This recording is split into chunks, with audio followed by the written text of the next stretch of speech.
Assalamualaikum warahmatullahi wabarakatuh. Nama saya Maulid Syekhalam Arba'ah, NIM 2031910032. Di sini saya akan membahas Mechanical Size Reduction pada mata kuliah Operasi Teknik Kimia Universitas Internasional Semen Indonesia. Nah, berdasarkan pembahasan yang akan saya bahas kali ini, yaitu Mechanical Size Reduction, maka saya memberikan contoh pada gambar di samping ini, yaitu alat penggilingan, di mana alat penggilingan ini akan menggiling gandum yang ada di sini, dan akan dihasilkan tepung dan jagung.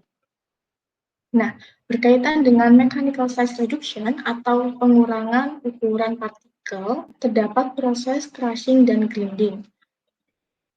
Proses penghancuran atau crushing yaitu proses reduksi ukuran dari padatan yang besar menjadi kecil, sedangkan grinding merupakan proses penghalusan padatan dengan sistem menggiling.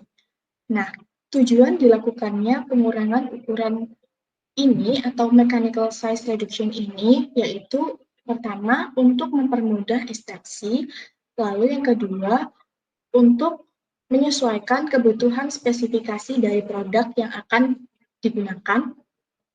Lalu yang ketiga, menambah luas permukaan padatan. Lalu yang keempat, mempermudah pencampuran bahan secara merata. Contoh dari proses crushing dan grinding sendiri ini yaitu pada bahan yang digunakan untuk industri semen, yaitu kapur, alumina, dan silika yang digiling dengan skala yang sangat besar. Nah, di samping ini ada dua gambar. Yang pertama yaitu gambar roller mill yang atas. Nah, roller mill sendiri ini digunakan untuk menggiling gandum menjadi jagung dan tepung. Sedangkan hammer digunakan untuk menghasilkan tepung ketan, tapioka, dan tepung yang lain. Nah, pengukuran ukuran suatu padatan ini dilakukan dengan 4 metode, seperti yang ada pada PPT saya ini.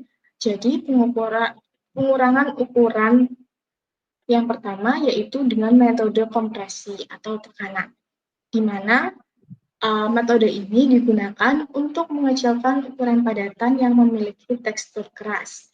Jadi, suatu bahan atau padatan yang memiliki tekstur keras dapat dikurangi ukurannya dengan metode kompresi atau tekanan ini. Lalu yang kedua, impact atau pukulan. Metode ini digunakan untuk bahan padatan yang memiliki tekstur yang kasar.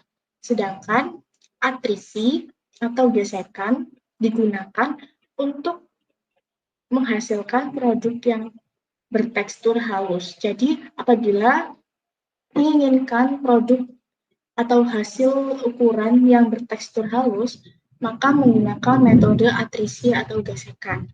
Lalu yang terakhir, yang keempat, yaitu cutting atau pemotongan, di mana digunakan untuk menghasilkan produk dengan ukuran dan bentuk tertentu. Nah, berdasarkan keempat metode yang ada ini, akan terjadi perbedaan ukuran antar satu metode dengan metode yang lain. Nah, maka di sini saya akan membahas mengenai pengukuran partikel. Nah, pada pengukuran partikel ini terdapat distribusi ukuran partikel. Pada distribusi ukuran partikel akan dilakukan plot diameter partikel dalam mikrometer dengan persen kumulatif lebih kecil dari ukuran yang dinyatakan.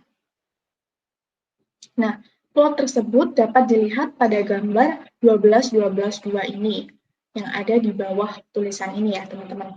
Jadi, plot ini itu menunjukkan probabilitas suatu ukuran apakah sudah sesuai atau belum. Lalu, untuk melihat ukuran yang benar, ukuran dari sieve opening-nya, kalian bisa melihat appendix A5. Di sini teman-teman nanti bisa lihat sesuai dengan ukuran milimeternya, seperti itu. Kemudian, Selain terdapat plot probabilitas, juga terdapat plot yang menunjukkan jumlah kumulatif sebagai persen yang lebih kecil dari ukuran pada koordinat X. Lalu, sedangkan untuk koordinat Y-nya ini particle size dalam mikrometer.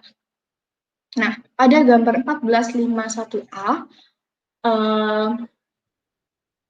ini merupakan gambar ukuran partikel yang ditentukan dari separuh partikel lebih kecil dan separuh partikel yang lebih besar. Jadi teman-teman bisa lihat, semakin besar ukuran partikelnya, maka grafiknya juga akan semakin naik, maka dapat disimpulkan bahwa kumulatif persennya itu juga lebih besar. Seperti itu. Lalu untuk gambar 1451B, untuk koordinat X-nya sama seperti koordinat X yang ada di 1451A, sedangkan untuk koordinat Y-nya didapatkan dari interval kemiringan gambar 1451A dan diubah menjadi persen berat per mikrometer. Nah, untuk gambar 1451B ini merupakan gambar di mana posisi puncak pada kurva distribusi frekuensi. Jadi teman-teman bisa lihat di sini ini merupakan puncak dari kurva distribusi frekuensinya.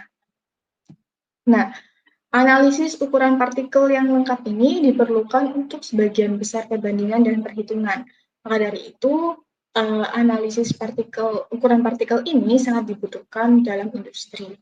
Nah, sekian pembahasan saya mengenai mechanical size reduction. Terima kasih. Wassalamualaikum warahmatullahi wabarakatuh.